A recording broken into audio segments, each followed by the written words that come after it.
안녕하세요. 반갑습니다. 가리스 교양대학 교수 염상훈입니다. 제4주차 인류와 우주의 신비 강의를 시작하도록 하겠습니다. 오늘 강의의 주제는 암흑 물질과 빅 히스토리입니다. 지난 시간에 우리는 우주는 수로 헤아릴 수 없을 만큼 큰 양의 원자로 구성되어 있고 인간 상상 이상의 원자로 구성되어 있다는 것을 배웠습니다. 오늘 우리는 우주를 이루고 있는 물질과 우주의 역사에 대해 살펴보는 시간을 갖도록 하겠습니다.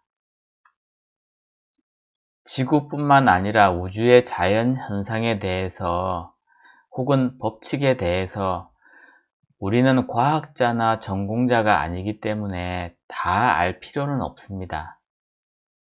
교수자의 개인적 견해이긴 하지만 본 교과 과정의 내용은 인류의 한 사람으로서 매우 유익하고 흥미로운 주제인 것만은 사실입니다.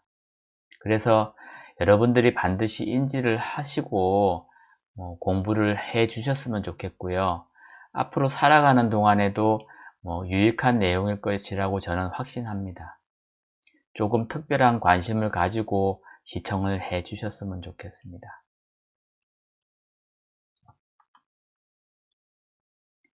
오늘 강의에 따른 내용을 간단하게 설명드리면 다음과 같습니다. 첫째, 뉴턴의 만류 인력의 법칙. 둘째, 빅뱅 우주론. 셋째, 암흑물질과 암흑에너지. 넷째, 빅 히스토리입니다. 이번 교과 과정을 통해서 지구를 포함한 우주는 과연 어떠한 물질로 이루어져 있으며 어떠한 역사를 가지고 있는지 살펴보도록 하겠습니다. 첫 번째는 만류 인력입니다. 만류 인력은 뉴턴이 발견한 법칙 중에 하나인데요. 중력이라고도 합니다. 이 중력의 이해를 돕기 위해서 제가 재미난 자료를 준비를 했습니다. 재미난 영상 자료와 함께 설명을 해 드리도록 하겠습니다. 지금 여러분들이 보고 계시는 사진은 어떻게 지구 위에서 건물이라든지 사람이 공중에 붕 떠다니지 않고 자리를 유지하고 있는지, 지탱하고 있는지를 설명해 주고 있습니다. 바로 중력입니다. 지구 중심으로부터 잡아당기는 힘이 존재하기 때문에 사람이라든지 혹은 건물이라든지 자동차, 다리 이러한 것들이 자기 자리에서 고정되어 있는 그러한 역할을 하게 되는 것입니다. 만약에 중력이 존재하지 않는다고 하면 아마 사람은 붕 떠다니게 될 거고요. 사람뿐만 아니고 지구에 있는 모든 물체들은 떠다니게 되겠지요.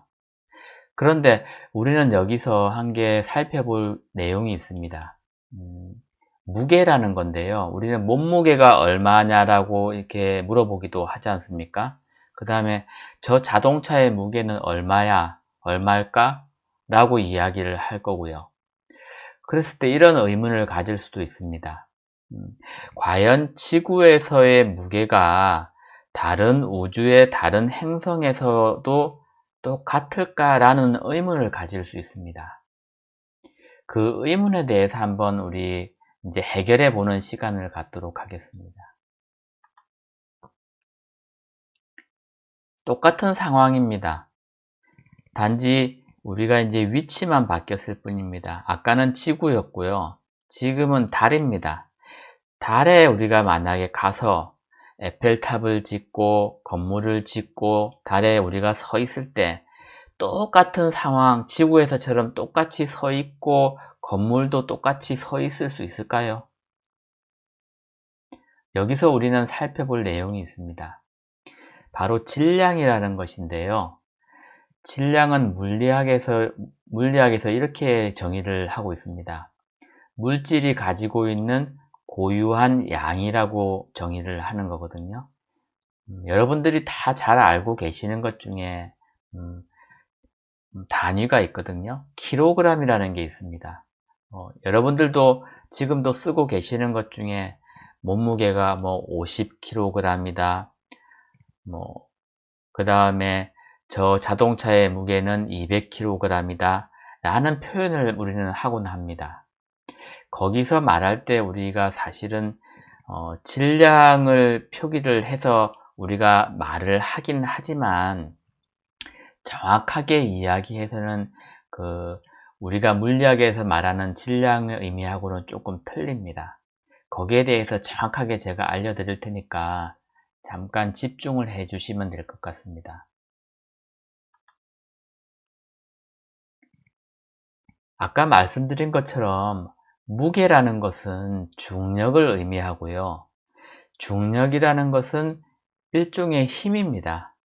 쉽게 이야기하면은 지구 코어에서 잡아당기는 힘을 이야기하는 겁니다. 그러니까 무게와 중력과 힘은 사실 같은 의미라는 겁니다. 그러면 단위가 있고 이제 물리량이 있는데 그 의미는 얼마만큼의 힘으로 잡아당기고 있느냐 하는 그 자체의 의문이 있는 겁니다. 해답도 여기에 있고요. 잘 아시는 분도 있고 모르시는 분도 있지만 어렵게 생각하지 마시고 밑에 있는 공식을 한번 제가 설명을 해 드리도록 하겠습니다. F는 ma라는 이 공식은, 이 방정식은 아까 뉴턴이 이야기한 중력의 법칙을 설명을 하고 있는데요. 이것을 밑에 설명을 드리면 다음과 같습니다. F 힘은 m 질량 곱하기 중력 가속도이다. 이런 뜻입니다. 그러니까 우리는 질량이라는 것은 아까 우리가 설명을 해드린 것처럼 물리학에서 물질이 갖고 있는 고유한 양을 일컫습니다. 그러니까 달에서의 질량, 우리 사람의 질량이나 지구에서의 사람의 질량은 동일하다는 겁니다. 질량은 동일하지만 우리의 몸무게는 달라질 수 있다는 겁니다. 어떻게 달라지냐 하면은 이 공식에 대입을 하게 되면 달라진다는 겁니다. 예를 들면 이렇습니다. 지구에서의 중력 가속도와 달에서의 중력 가속도와 화성에서의 중력 가속도가 다 모두 다르다는 얘기입니다. 그러니까 질량은 똑같지만 중력 가속도가 모두 틀리기 때문에 아까 이야기한 것처럼 무게라든지 중력이라든지 잡아당기는 힘의 크기는 다 달라진다는 내용입니다. 그래서 여러분들이 과거에 알고 계시던 상식도 뭐 있겠지만 앞으로 이제 여러분들이 이야기할 때는 나의 질량이라는 것은 물체가 가지고 있는 고유한 양을 의미하고요. 그 다음에 무게라는 것은 그 위치라든지 내가 어디에 있느냐에 따라서 달라질 수 있다는 것입니다. 그래서 처음에 조금 어렵다라고 생각하실 수 있지만 다시 한번 들어보시면 이해가 되실 것 같아요. 본격적으로 이제 강의를 진행을 하도록 하겠습니다. 비슷한 내용입니다. 아까는 지구 중심에서 잡아당기는 힘을 이야기했고요. 지금은 행성과 행성 간에 서로 잡아당기는 힘에 대해서 이야기를 할 겁니다. 이 공식을 외우라는 얘기는 아닙니다. 그냥 이러한 것들이 있는데 이러한 것들을 계산할 때 이러한 방정식에 의해서 계산을 한다라는 것입니다. 조금 부연 설명을 해드리면 F는 G에다가 R 제곱분의 M이라고 되어 있습니다. 밑에 제가 다 설명을 해 놓았습니다. 예를 들면 태양을 큰 M이라고 가정을 하고요. 행성 지구라고 작은 소문자 M을 지구라고 가정을 했을 때 태양과 지구와 R만큼의 거리가 있는데 태양과 지구는 서로 잡아당기는 힘이 존재한다는 것입니다. 그 잡아당기는 힘을 아까 계산하는 그 방정식이 바로 오른쪽 위에 있는 그 방정식이고요. 거기에 관련된 상수가 바로 그 F는 중력을 의미하거든요. 서로 잡아당기는 힘을 얘기하는 거거든요. G는 중력 상수고요. 대문자 M은 물체 1의 질량이고, 여기 지금 오타가 났는데 물체 2의 질량은 소문자 M입니다. 그리고 R 같은 경우는 두 질량 간의 거리를 의미하겠지, 그지요? 그러니까 거리도 우리가 알 수가 있고, 태양의 질량도 알 수가 있고, 지구의 질량을 알 수가 있다라고 하면 두 물체가, 두 행성이 잡아당기는 중력의 크기를 위와 같은 식으로 계산을 할 수가 있다라는 것입니다. 지금은 단순화시켜서 태양과 지구를 제가 설명을 해드렸지만, 우주에 있는 모든 행성과 행성 간에 작용하는 힘을 이 법칙에, 이 방정식에 의해서 계산해낼 수가 있습니다. 그렇게 이해를 하시면 되고요. 다시 한번 말씀해 드리지만 이것을 외우라는 것은 아닙니다. 그냥 이렇게 계산할 수 있구나 라고 그냥 인지만 하시면 될 것 같습니다.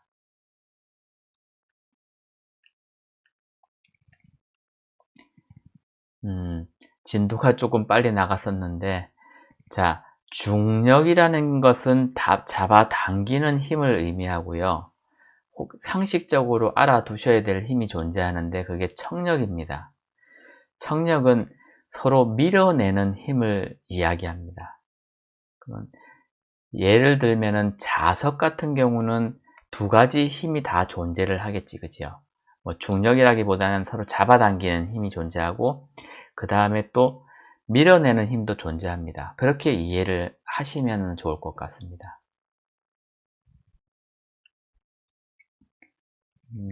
조금 딱딱했지, 그죠?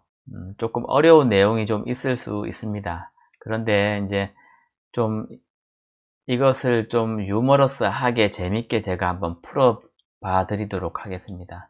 제가 화면에 제가 글이 좀 잘리니까 저는 잠깐 사라졌다가 다시 오도록 하겠습니다. 돌발 퀴즈입니다. 사랑의 힘은 거리에 얼마나 반비례할까? 라는 게 제가 여러분한테 한번 드리는 돌발 퀴즈입니다. 넌센스가 될 수도 있는데요. 예를 들면은 함께 생활하는 정상적인 부부, 예를 들면은 창원이라는 도시 내에서 서로 같이 생활하는 정상적인 부부가 있고요. 그 다음에 주말 부부가 있을지도 모르겠습니다. 여러분들 혹시 부모님이라든지 친인척 중에 주말 부부도 있을 겁니다. 그죠? 그러면 짧은 거리에 주말 부부가 있다라고 제가 가정을 한번 해 보겠습니다. 창원에 한 분 살고 계시고 한 분은 대구에 이제 직장 때문에 살고 계신데 일주일에 한 번 이제 만나서 생활하시는 그러한 주말 부부가 있을 거고요. 그 다음에 또 좀 극단적이지만 한 분은 창원에 살고 계시고 한 분은 여러 가지 이유에 의해서 미국에 이제 사는 그러한 부부가 있을지도 몰라요. 가정을 하는 겁니다. 그래서 1번, 2번, 3번 예가 있는데 이런 세 부부가 있을 때 과연 사랑의 힘, 우리 F를 가정을 했을 때 예를 들면은 1번, 2번, 3번의 사랑의 힘이 같을까요? 다를까요? 만약에 다르다고 하면은 1번 정상적인 부부는 예를 들면 가장 멀리 떨어져 있는 부부의 사랑보다 몇 배가 더 클까요? 이거를 계산을 해낼 수가 있다라고 저는 생각을 하거든요. 재미삼아서 한번 해보도록 하겠습니다. 아까 제가 서로 잡아당기는 힘을 F라고 가정을 했고요. F 방정식이 이러한 방정식에서 의해서 풀 수 있다라고 얘기를 했거든요. 그러면은 한번 풀어보도록 하겠습니다. G 같은 경우는 중력 가속도, 지구에서의 중력 가속도가 9.8m/s 제곱입니다. 그랬을 때 우리가 질량, 몸무게가 아까 그 남자 같은 경우는 대문자 M이 될 거고 그 소문자 M 같은 경우는 여자의 몸무게가 될 겁니다. 그랬을 때 몸무게, 아까 질량으로 얘기했을 때 서로의 질량을 가상으로 남자 같은 경우는 70kg이라고 가정을 하고 여자는 50kg이라고 가정을 하겠습니다. 이것은 상수이기 때문에 세 케이스 전부 다 변하지가 않습니다. 단 변하는 것은 무엇이 변하냐 하면은 R제곱이라고 두 사람 간의 거리가 결정적으로 사랑의 힘을 결정짓습니다. 예를 들면은 창원 시내 같은 경우는 뭐 기껏 해봐야 10km 이내지 않습니까? 그러면 그 거리가 10km 이내니까 R 값에다가 10km를 집어넣고요. 그 다음에 창원과 대구의 거리는 대략적으로 그냥 100km라고 하겠습니다. 100km라고. 그랬을 때 100km를 R로 적용을 하게 되면 100km의 제곱이 되겠죠. 그런데 만약에 세 번째 케이스 같은 경우는 창원과 미국과의 거리니까 그냥 대략적으로 10,000km라고 하겠습니다. 10,000km를 R에다가 적용을 하게 되면은 세 방정식 풀이에 의해서 아마 답이 나올 겁니다. 이것을 제가 답을 풀지는 않겠습니다. 여러분들이 풀으셔가지고 어느 케이스가 어느 케이스보다 몇 배 더 사랑의 힘이 더 큰지 여러분들이 한번 풀어봐 주시면 될 것 같습니다. 그러면서 여러분들 자연스럽게 물리학 공부, 그 다음에 또 중력 공부가 자연스럽게 될 것 같습니다.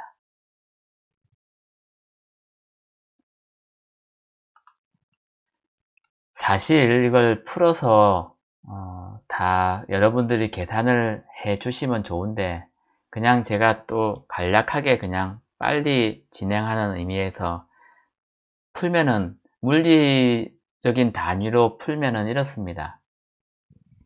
대략적으로 정상적인 부부보다 멀리 있는 부부 같은 경우는 100만 분의 1 정도의 사랑의 힘을 갖고 있다라고 답이 나옵니다.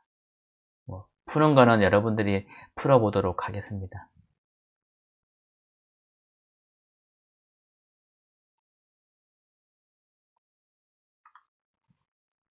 재미있으셨습니까?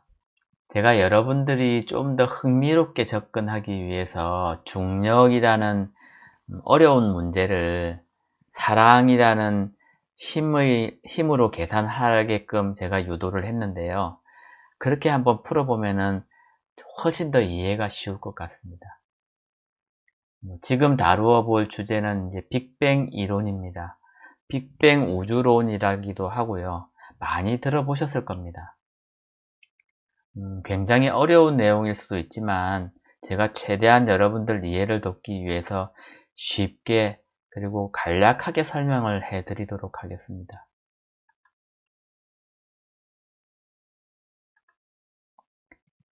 빅뱅 우주론이라는 것은 조르주 르메트르라는 그 유명한 분의 의견으로부터 시작을 했고요. 약 137억 9,900만 년, 물론 여기에 오차가 약 210만 년이나 됩니다. 약 138억 년 전에 발생한 대폭발을 시작으로 해서 우주가 팽창을 했다라는 이론입니다. 즉, 현재 우주가 팽창하고 있다는 점에서 착안을 해서 최초에는 모든 것이 한 점에 모여 있다가 폭발에 가까운 팽창을 하면서 현재 우주가 이루어졌다라고 하는 이론입니다. 그러니까 여기 최초의 한 점이라는 것은 사실은 우리가 상상하지도 못할 정도로 작은 점을 의미합니다. 우리 모래알보다 더 작은 원자, 그거보다 더 작은 점을 의미합니다. 그것을 제가 하나의 영상으로 제가 설명을 해드리면 이렇습니다. 저 가운데 있는 원자보다 더 작은 점에서 폭발을 시작해서 팽창을 어마어마한 속도로 지금 우주는 팽창을 하고 있고 그 팽창된 크기에 의해서 지금 우주가 현존하고 있다라고 생각을 하시면 됩니다. 그 양의 크기라든지 속도라든지 얼마의 면적 이런 것들은 지금 의미가 없고요. 한 점에서 출발을 해서 지금 팽창을 해서 지금 이 우주가 형성됐다. 이것만 알고 계시면 거의 다 알고 계시는 것과 똑같습니다. 금방 그 급팽창 과정을 조금 더 자세하게 설명을 해드리면 다음과 같습니다.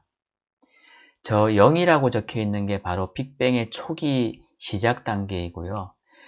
그게 이제 급팽창을 하게 되는데요. 그 시간이 얼마나 빠르냐고 하면 우리가 상상조차 할 수 없을 정도의 빠른 속도로 팽창을 했다라는 사실입니다. 그걸 수학적으로 굳이 설명을 한다라고 하면 10의 마이너스 32승초입니다. 그러니까 지금 저도 사실 이 10의 마이너스 32승이라 그러면은 1, 10, 100, 1000만, 10만 해가서 수십억, 수백조, 수경 얼마인지도 잘 모르겠습니다. 어쨌든 10의 마이너스 32승의 초로 급팽창 과정이 시작됐고요. 그 다음에 100만 분의 1초의 단계에서 양성자가 생성이 되었고요. 그 다음에 100분의 1초에서 핵융합이 시작되었다고 합니다. 그리고 3분 이내에 그 시작된 핵융합은 종료가 됐고요. 38만 년 전에 우리가 우주 배경이라는 것이 생성이 돼서 사실 우리가 이제 우주를 알 수 있는 그러한 사진이라든지 그런 것들을 증명할 수 있는 것들이 발견이 되는 시기가 38만 년 전 내용들입니다.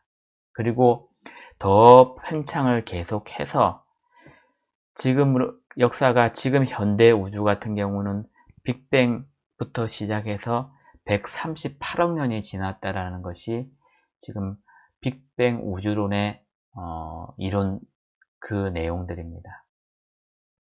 사실 여러분들한테 지금 이걸 설명드리는 것은 언제 무엇이 생겼고 언제 무엇이 생겼고 언제 무엇이 생겼다라는 것을 외우라는 것이 아니라 처음에 아까처럼 원자보다 더 작은 알맹이부터 폭발을 시작해서 지금 어마어마한 크기의 우주가 형성이 됐는데 그게 약 138억 년 정도 걸렸다. 이 정도만 알면 되실 것 같습니다.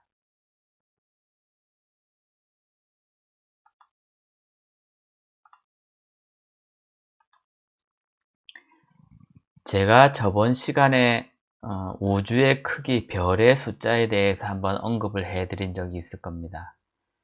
우리 은하에만 반짝이는 별이 수천억 개가 존재를 하고요.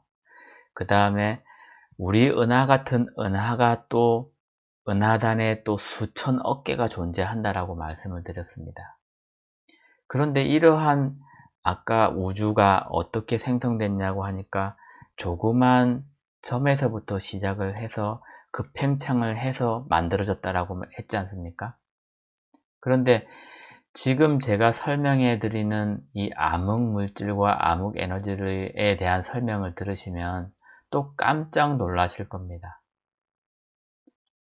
왜 그러냐 하면 우리 인간이 알 수 있는 역량이라든지 지식은 굉장히 작다라는 것입니다. 거기에 대해서 지금부터 설명을 해 드리도록 하겠습니다.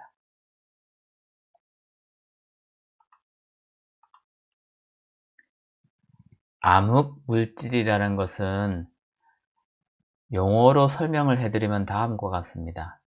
중력을 통해 우주에 존재한다는 것을 간접적으로 유추할 수 있지만, 추측할 수는 있지만 전자기파를 비롯한 다른 여타의 과학적 수단으로는 현재 관측되지 않는 수수께끼의 물질을 말합니다.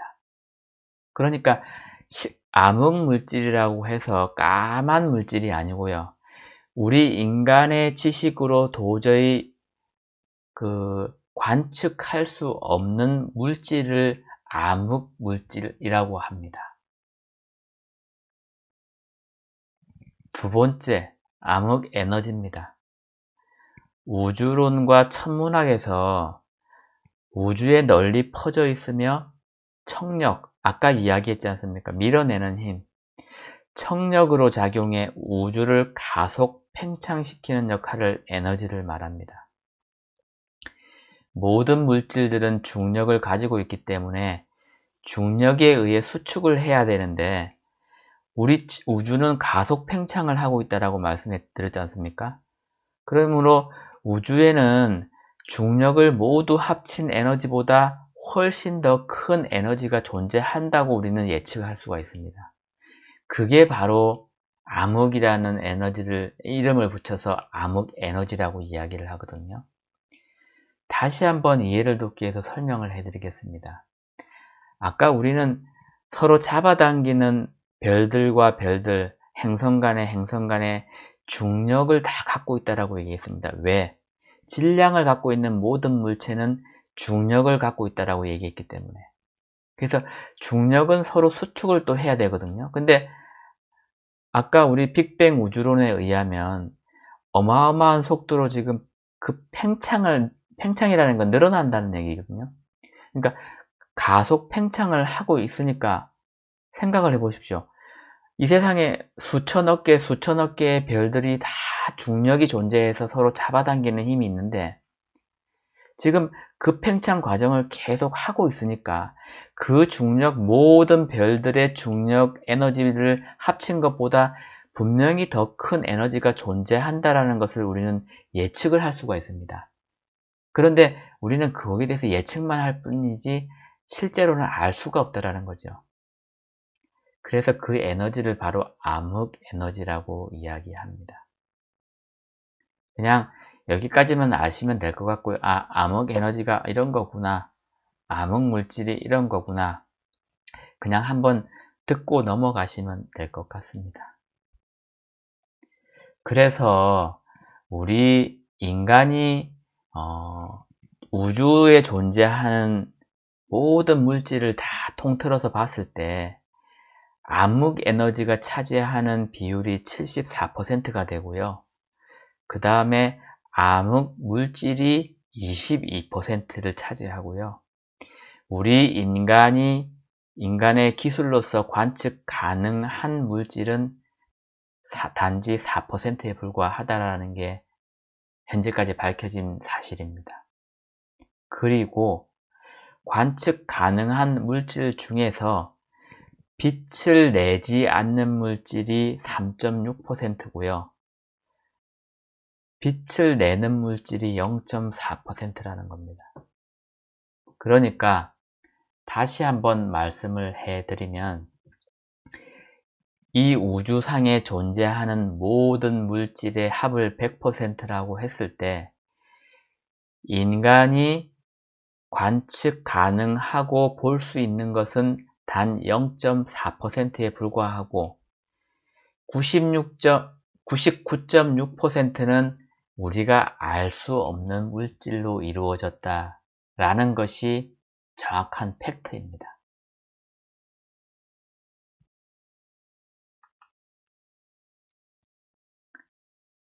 조금 어려운 내용일 수 있었지만 여러분들에게 조금 암흑 에너지 워낙 중요한 내용이라서 설명을 조금 길게 해드렸습니다.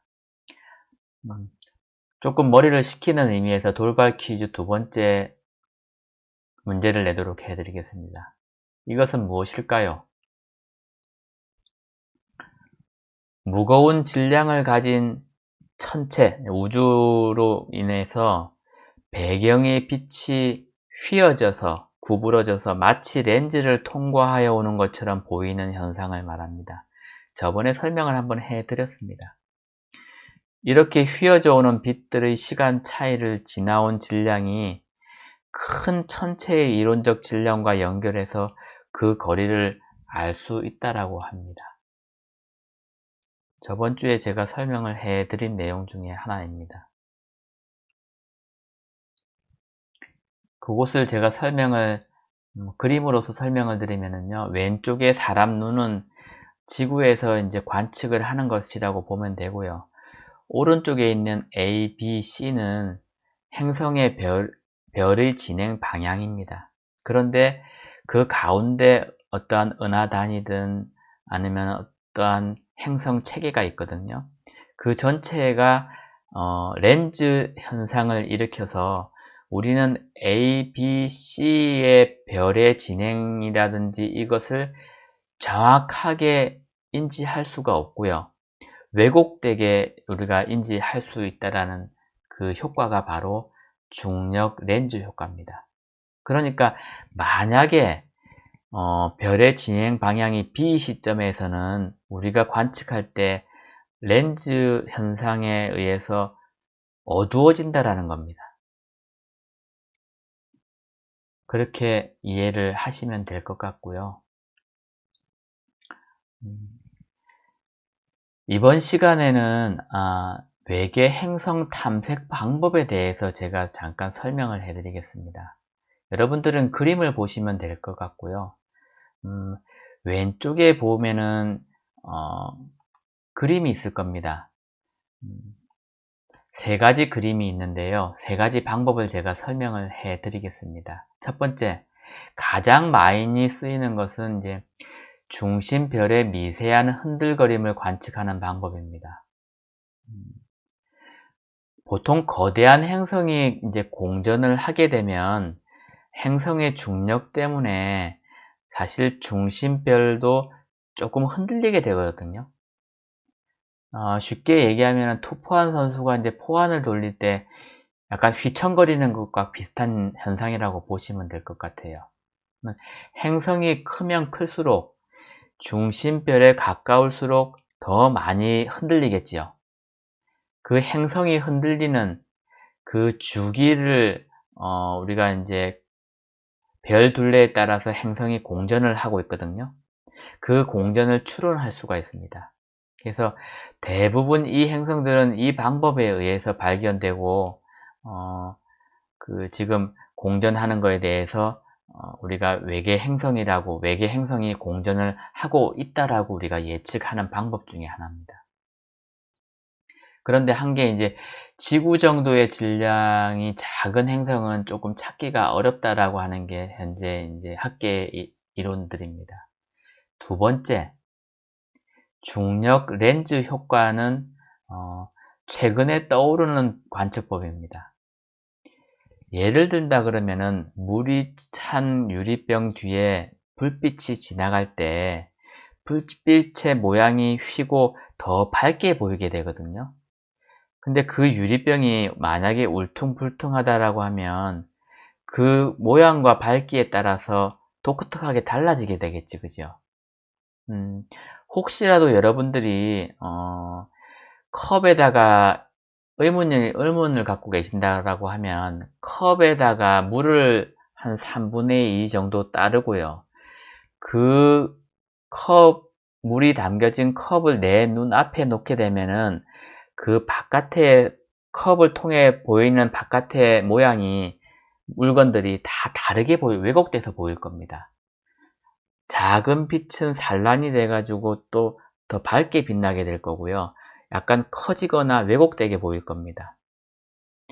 이제 중심별과 행성의 중력장이 이러한 울퉁불퉁한 볼록 렌즈 효과 같은 구실을 하게 되는 겁니다. 그러니까 더 멀리 있는 별이 중심별 뒤쪽으로 지날 때 독특한 모양으로 또 밝아지는 현상이 생기게 되는 거죠.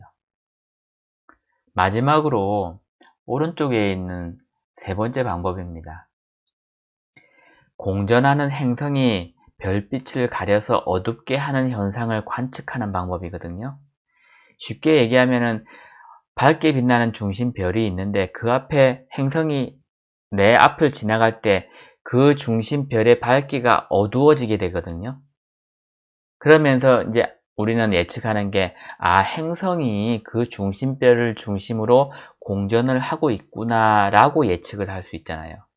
예를 들면은 마치 일식 때 우리 달이 해를 가려서 어두워지는 현상, 바로 이것을 이야기할 수 있습니다.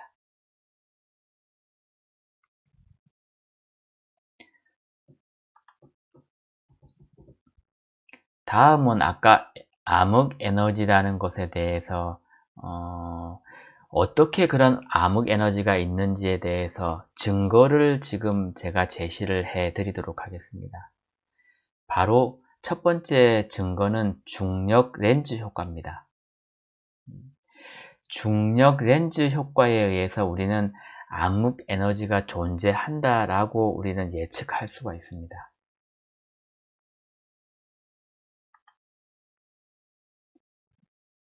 두 번째 증거는 우주 배경 복사입니다.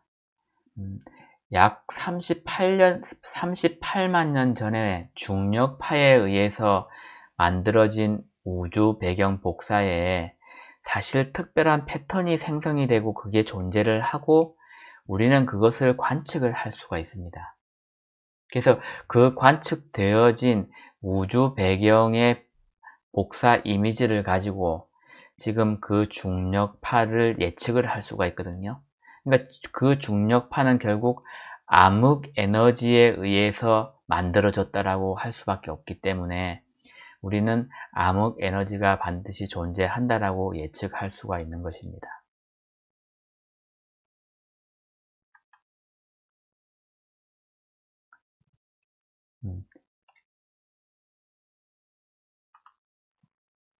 평소에 배우지 않고 그 다음에 또 상식적으로 이렇게 우리가 잘 알고 있는 내용이 아니다 보니까 여러분들이 조금 어려울 수 있는 부분이 당연히 있습니다.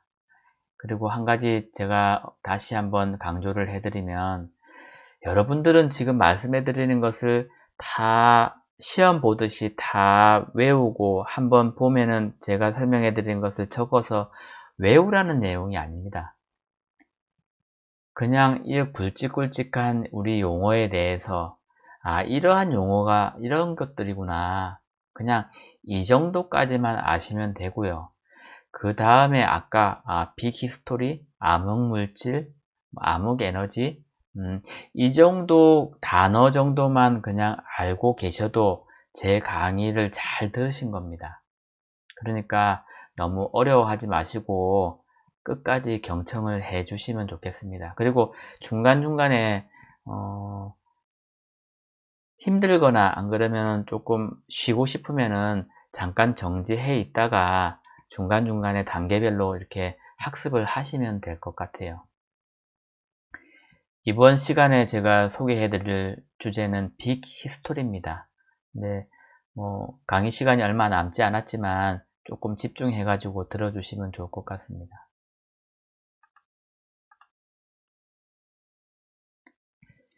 빅 히스토리라는 것은 역사의 관점, 그러니까 역사라는 건 히스토리잖아요, 그죠? 이 역사의 관점 우리가 고조선 시대, 그 다음에 조선 시대, 고려 시대 이런 역사의 관점을 단지 지구 내에서 우리가 보지 않고 인류와 우주 전체의 모든 시간과 공간의 개념까지 넓혀 확장시킨 개념이고요. 이러한 것들을 학문적으로 수렴시킨 내용들이거든요. 다르게 말해서 우주, 지구, 생명, 인류의 역사를 전부 다 한꺼번에 통일적으로 이해하자라는 취지에서 만들어진 학문의 일종이라고 보시면 될 것 같습니다. 여러분들도 잘 아시는 빌 게이츠와 데이비드 크리스찬에 의해서 시작이 되었고요. 물리학자이자 천문학자인 칼 세이건이 여기 동참을 했고요. 지금 현재 굉장히 이슈가 되고 있는 토픽 중에 하나입니다.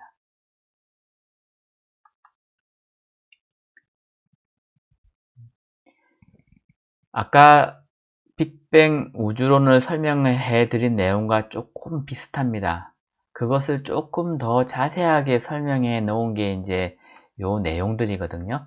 여러분들이 잠깐씩 이 자료를 잠깐 멈추고 요 내용을 잠깐 상세하게 설명되어 있는 내용을 몇 글자 읽어보면은 100%는 아니지만 이렇게 우주가 생성이 되고 지금까지 어떻게 현대 우주까지 어떻게 진화가 되어 있는지를 조금 이해하실 수 있을 것 같아요.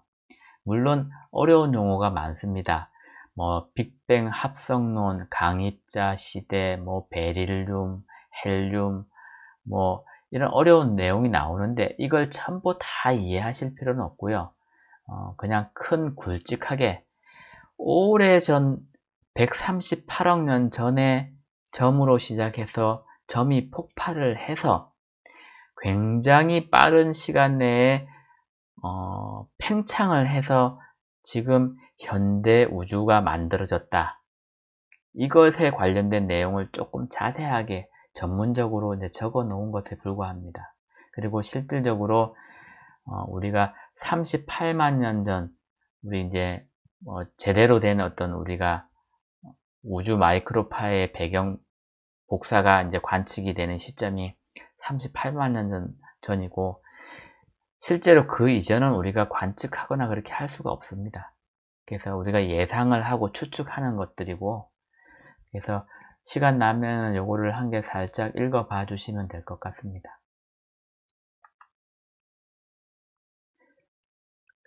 그래서 그것을 조금 더 간략하게 제가 요약을 해 드리면은 이렇게 6줄로 설명을 해 드릴 수 있을 것 같아요. 138억 년 전에 우주가 탄생을 했고 46억 년 전에 태양과 지구가 탄생을 했고 38억 년 전에 생명이 탄생을 했고 약 20만 년 전에 현생 인류가 출현하기 시작을 했고요. 1억 년 전에 이제 인류의 문명이 시작됐다. 그리고 지금 현재 2021년도다. 뭐 이 정도로만 생각을 하시면 될 것 같아요. 이거 다 외울 필요 없습니다. 그냥 그렇게 이해를 하시면 될 것 같습니다. 그래서 우리의 역사를 한번 우주의 역사 138억 년을 1년 365일 12개월짜리 달력으로 우리가 표시를 해보면은 우리는 과연 어느 시점에 있을까라는 것을 우주의 달력으로 표기한 겁니다. 그럼 우리는 지금 현재 어떠한 시기에 있을 것 같습니까? 사람의 일생을 약 100년이라고 봤을 때 우주의 달력으로 비교를 하면은 불과 0.23초밖에 되지 않습니다. 너무 허무한 시간적 개념이 되겠지, 그죠? 우리 일생 100년이 우주에 봤을 때는 0.23초밖에 되지 않는다는 겁니다. 다음에 제가 설명해 드리고자 하는 것은 허블 법칙입니다. 허블 망원경의 그 허블 맞습니다. 허블 법칙을 설명해 드리는 이유는요, 우리가 우주의 나이를 138억 년이라고 일단 이야기를 했는데요. 어떻게 138억 년이라는 우주의 나이를 계산할 수 있는지 이 법칙에 의해서 계산되어지기 때문입니다. 잠깐 설명드리면 다음과 같습니다. 더 먼 은하일수록 후퇴 속도가 더 빠르다는 이론이고요. 은하의 후퇴 속도가 떨어진 거리 R에 비례한다라는 방정식입니다. 여기서 허블 상수 1메가파섹 떨어진 은하가 1초에 약 71km씩 멀어진다는 것을 의미하고요. 결론적으로 10메가파섹 떨어진 은하는 1초에 약 710km씩 멀어진다는 것을 의미하게 됩니다. 조금 어렵지만 잠깐 설명드리면 다음과 같습니다. 1파섹이라는 것은 거리가 약 3.2광년을 의미하고요. 우리가 잘 아는 킬로미터로 환산을 하게 되면 31조 킬로미터 정도가 되니까 어마어마한 거리라고 생각을 하시면 되겠죠.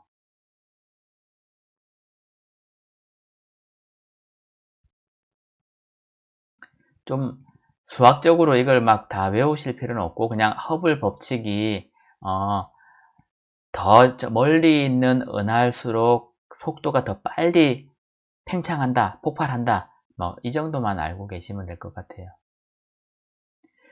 왜 그러냐 하면은 아까 우리가 138억 년이라는 우주의 나이를 계산하기 위한 기본적인 원리가 이론이 허블 법칙이 있기 때문에 그렇습니다.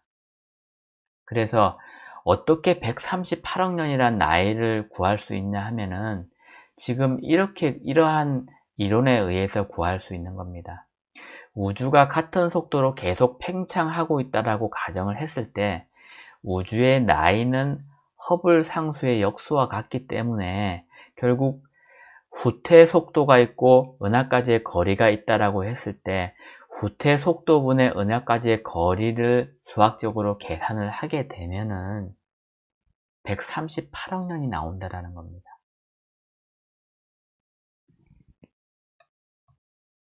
조금 어려웠다고 생각됩니다, 사실. 여러분들 다 잘 아시고 있는 부분이 아니기 때문에. 그렇지만 지금 여러분들 이것을 우주의 나이를 계산하라는 그러한 내용이 아니고요. 우주의 팽창 속도를 기반으로 해서 우리가 우주의 나이를 역으로 계산해 낼 수 있구나 정도만 이해를 하시면 될 것 같습니다. 어떠셨습니까? 많이 어려운 부분도 있었고 흥미로운 부분도 있었을 것이고 조금 재미없는 부분도 있었을 겁니다. 그렇지만 여러분들의 지적인 부분을 조금 충족을 시켜드리고요. 그 다음에 교양을 좀 쌓게 해드리고 그리고 이제는 여러분들이 우주, 빅뱅, 암흑물질, 암흑에너지 이런 것에 대해서 조금 자연스럽게 이야기하거나 들을 수 있을 거라고 생각합니다. 그 정도로 저는 만족합니다. 여러분들이 30분, 1시간 강의 들었다고 해서 이 우주에 대해서 모두 이해한다라는 것은 불가능합니다. 여기까지 경청을 해 주셔서 대단히 감사하고요. 다음에는 더 좋은 강의를 가지고 좋은 내용을 가지고 찾아뵙도록 하겠습니다. 감사합니다.